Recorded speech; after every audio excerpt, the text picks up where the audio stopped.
I also noticed you're an author. Yeah. Tell us a little bit about your book. Yeah, we're back in the early 90s. We were going through a bit of a recession in Australia, and the Australian Government Publishing Service decided to run a series called Survive and Prosper.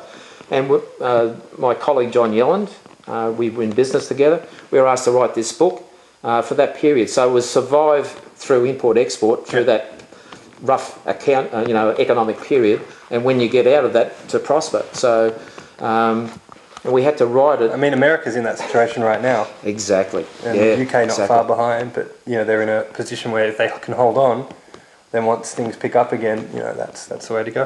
All right, fantastic. We're at the end of the interview, Lance. I just got one final question. Sure. For all the people at home who are interested in getting into importing and a little bit worried about the customs and the border security and all these types of issues that are absolute beginners, have you got any final further advice or tips or messages to those people at home who are worried about customs? Sure.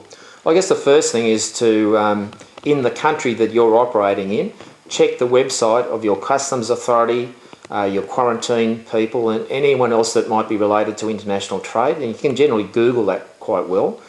The next thing is probably talk to a freight forwarder, customs broker, and talk to a few of them, because you want to get a feel for the right person for your sort of business, and maybe the sort of thing that you're doing. There'll be specialists there. So try and build up an information of what it is that your business is in from the government websites. There's generally very good information from those organisations, and then talk to someone like a freight forwarder, customs broker, that can give you advice on how to plan your negotiations, and then when your negotiations completed, to actually activate and organise and manage the whole process of getting the goods out of that country, and particularly China, and into your country in the most smooth way and most cost-effective way possible, so that you'll make a fantastic profit.